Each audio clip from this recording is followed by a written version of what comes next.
Thanks for coming in today. I just wanted to take this opportunity to provide an update in relation to two matters that are under investigation by Major Crime Investigation Branch at the moment, and that's the homicide investigation of Julian Story that's happening in Port Lincon, and also the searching that's been undertaken in Garden Island for the missing remains of Melissa Trussell. If I just start with Port Lincon, as I've said, Major Crime are continuing the investigations in Port Lincon in relation to the murder of Julian Story. A number of areas, parks, reserves, were searched in Port Lincon immediately after we were advised of Julian's murder.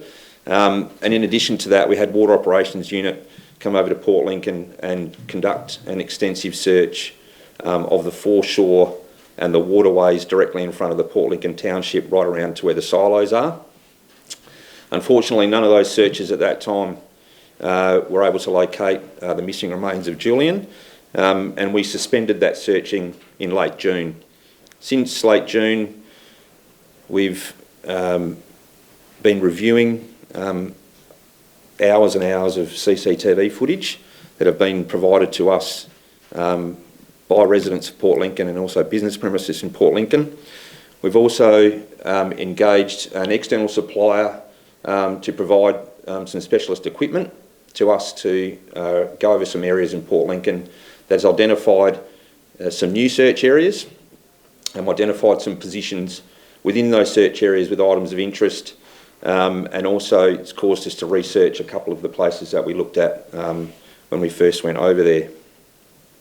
So on the 22nd of July, that's earlier this week, a team of Major Crime detectives have reattended in Port Lincon with some other specialist services, and we've conducted some further searching. These searches have been significant, very resource intensive. We've searched an area around Mundy's Mooring, and also the scrubland that surrounds the Happy Valley Cemetery, and also the Winter Hill Lookout.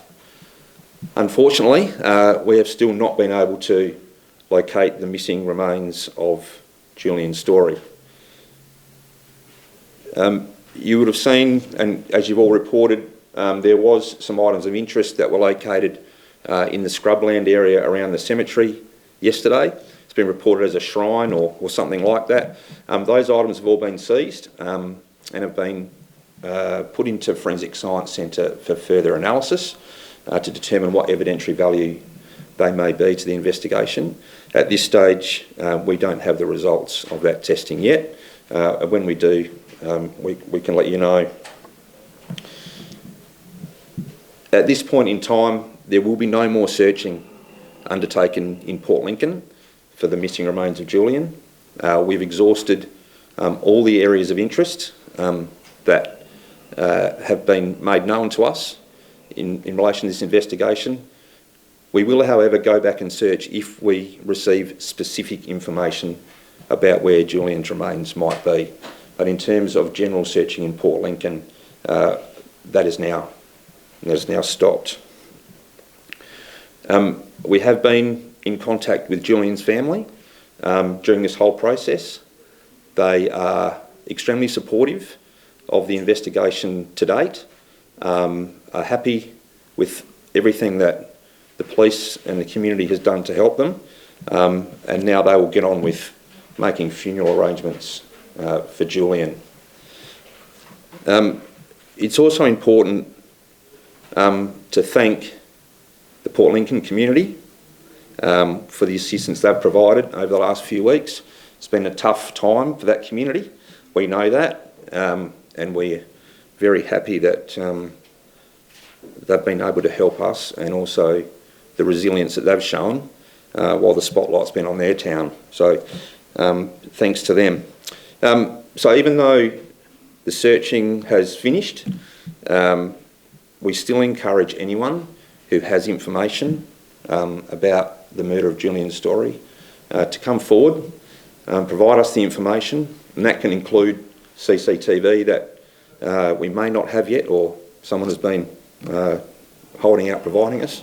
We'll still have a look at that information and investigate it thoroughly.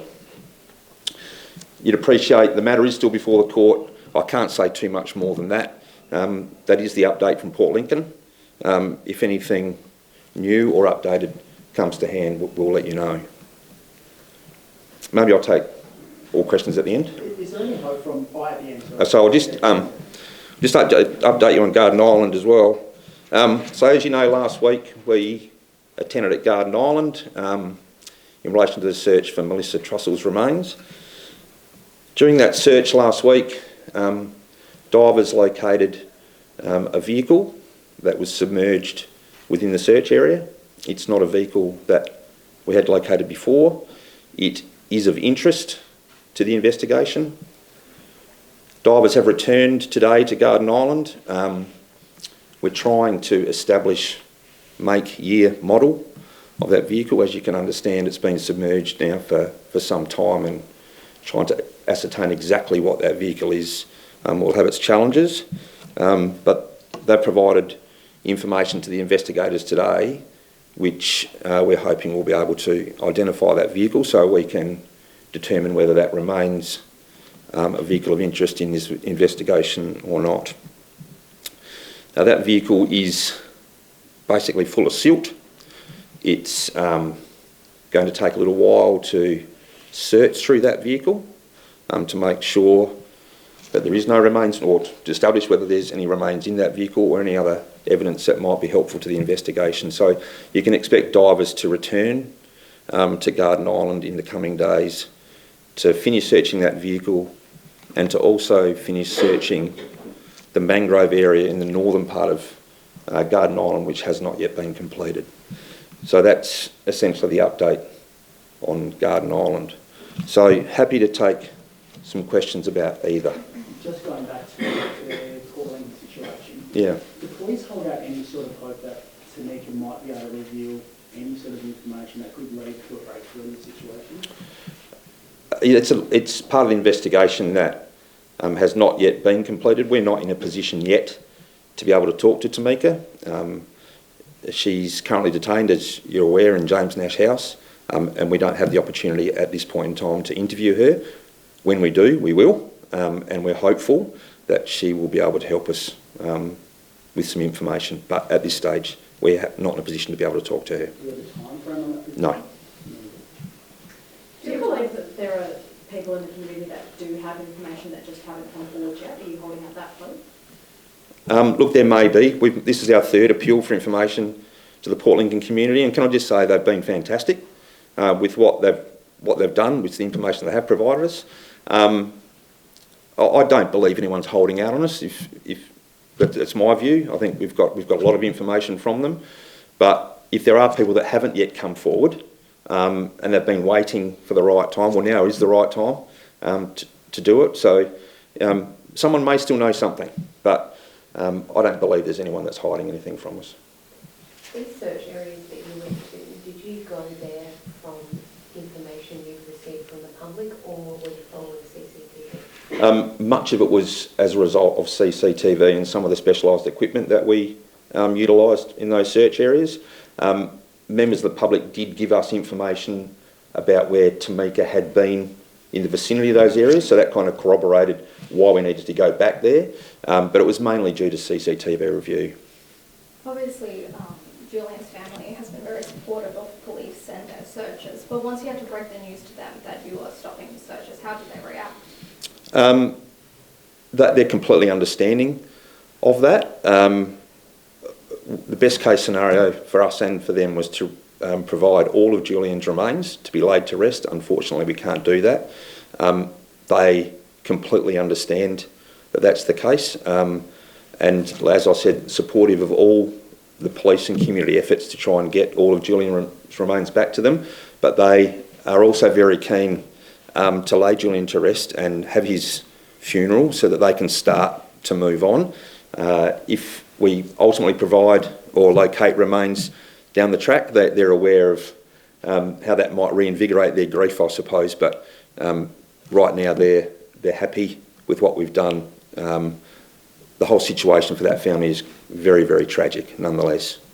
How long will it take to get results back from the items seized yesterday? And Oh. have you had any leads on those items? Is anyone We haven't had any information that I'm aware of today in relation to those specific items. I can't give you a timeline on how long they'll take. They were only submitted, I think we only found them yesterday, so they've only been recently submitted. They'll be triaged by forensic science. Clearly the sooner we can get them back the better, but it'll take some time to get those results back. It's been described as a shrine. Can you give a bit more detail about why those items were placed the way they were? So the police didn't call it a shrine, or just say that wasn't something that we reported, but it has been reported as a shrine. And really, everyone's seen what the vision looked like. It was a T-shirt with Elvis dressed in, well, Jesus Christ kind of outfit, I think it was. A water bottle and some of those plastic tags you might get when you go to a theme park or something similar. It was just a very unusual thing to find in that location. What we do know is that both Tamika and Julian were Elvis fans, so which kind of sparked our interest a little bit more given what was on the T-shirt. So that's why all those items have been seized for further testing. And just what are you hoping you might find, like when you submit that to forensics and whatnot, are you hoping that it might have some DNA?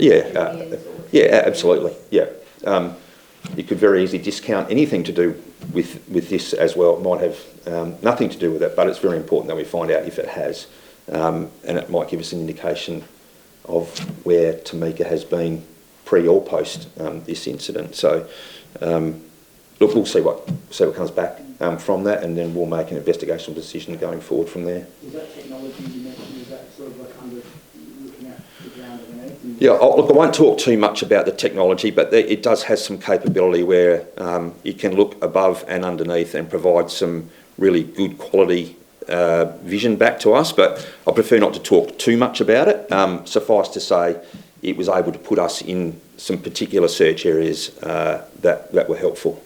And was this technology used, once you've located this so-called shrine, was this technology then used in that area to rule that area out, that potential burial site? We haven't used that technology post-locating that, and it's probably not something that would be useful now that we've located where that is. Yeah. While we're on the subject of forensics, for the Melissa Trussell case, you've also resubmitted a number of evidence. Have any of the results from those testing come back yet? Not yet, no. Not yet. Did you expect to find that car there when you guys went searching last week? No. It's submerged in quite a deep volume of water. That vehicle was on the southern side of Garland as opposed to the northern side. It's the way that the search worked out with the water operations people. They kind of started from there and were moving across. It's not something that had been previously located. It was something brand new to us. And how worried should the people be who are involved with Melissa and Rosemary's murder? We're conducting a very active investigation in relation to Melissa's disappearance and Rosemary's murder. Those people that are involved in that incident, or people who know people who are involved in that incident, should think really hard about that, and now would be a very opportune time to come forward. Will divers be back in that area, or have you exhausted? What's the situation? Obviously, you've got some identification parts from the car. What next after this? So as I said before, the divers will go back. That car has got quite a bit of silt in it. That vehicle, as you can imagine, it's been down there a long time, so it's not structurally very sound. They'll have to clear all the silt out of that to determine whether there's any evidence in there, and then we'll have to make a determination whether we bring that vehicle to the surface or whether it can be safely brought to the surface. It may be, and I'm not suggesting it is or it isn't, it may be that it's discounted as part of the investigation through the work they're doing, but they'll also need to go back because they haven't quite finished searching all the northern side of Garden Island, which is what that intended to do at the start. So by finding this vehicle has sort of changed our focus a little bit. But so divers will be back there periodically for the next few weeks, I would think. You said the way the car is currently positioned, that you can't actually access into it. And you said you can't determine if there are any remains in the vehicle. Are you thinking that Melissa's remains are in there? It could, but we're not discounting it. Mm-hmm. we're not discounting it, but I can't say that for sure. We need to. It's a vehicle of interest to us. We need to search it thoroughly before I can either include or exclude that that's the case. I'm surprised where it was located. We would have had to have gone into the water at pretty high speed to get to it. And bear in mind, it's been there for some time, so the geographic layout of Garden Island over the years has changed. So you probably couldn't get that vehicle into its current position in the way that Garden Island is configured today. But some years ago, maybe 20 plus years ago, you could have got that vehicle into that position. How much longer will you be searching the area for? Which one? Garden Islands. We'll search as long as it takes. And at the risk of repeating myself, we've got divers clearing cars, we've got divers that need to go back and clear the mangroves. They will fit that in with between what the investigators are doing and other duties. So there'll be a number of days that divers will be there. They might not be consecutive days, but over the next few weeks we'll have searched the areas of Garden Island that we want to search. So. And when you told the family that you found the car in the water, what was their reaction to that? Again, it's a bit similar to Julian's family. Melissa Trussell's family have been kept abreast of everything that we're doing in relation to this investigation. Clearly they are pleased that we're looking at that matter. I can't check their exact reaction to the vehicle, but they've been kept up to date with everything to do with that investigation.